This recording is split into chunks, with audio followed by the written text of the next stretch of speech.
Good evening. Let's start with the bleeding obvious. It's going to be very tough. Today, Rishi Sunak warned the cabinet of the challenging winter ahead. Challenging is a word politicians use when they mean groin-twistingly agonising. The autumn statement, with its package of tax rises and inflation-based spending squeezes, will be the subject of Commons votes later tonight. Let's see what happens. Meanwhile, that ever-chirpy international body, the OECD, announced the UK would suffer a worse downturn than any of the other major developed nations. The RMT announced more strikes over Christmas and New Year, joining the border staff. Tough times. But there is absolutely no point in whinging or moaning. The question is, what are we going to do about this as a country to get moving again? We know the Tory plan, but with Labour a mere 20 points ahead in the opinion polls, the question of what the Labour Party would do is now almost as important. And on cue today, Keir Starmer gave a speech about his plans for growth to the CBI. As we heard on the show yesterday, they want more immigration. The Labour leader bluntly told them they weren't going to get it. But let me tell you, the days when low pay and cheap labour are part of the British way on growth must end.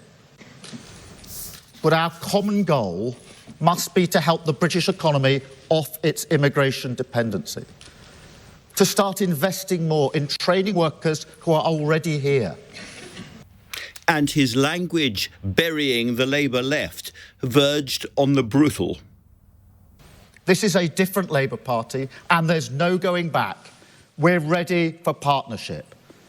As if to make his point for him, the one-time Labour leader Jeremy Corbyn, in whose shadow cabinet Starmer once served, instantly attacked him over that immigration line, tweeting, "Without immigration, the trains wouldn't run, businesses wouldn't function, and the NHS wouldn't exist. We will not end cheap labour by dividing workers and belittling migrants' contribution."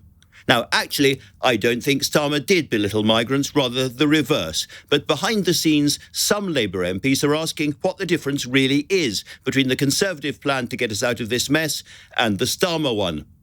I don't think he cares. He's listening to and being advised by a range of figures from the Blair and Brown years, and he seems utterly determined to stick to a quite hardline, anti-immigration, pro-Brexit politics. This, he said, would be a winter like no other, but business would get a new industrial council, a sovereign wealth fund, the scrapping of business rates, and a skills revolution.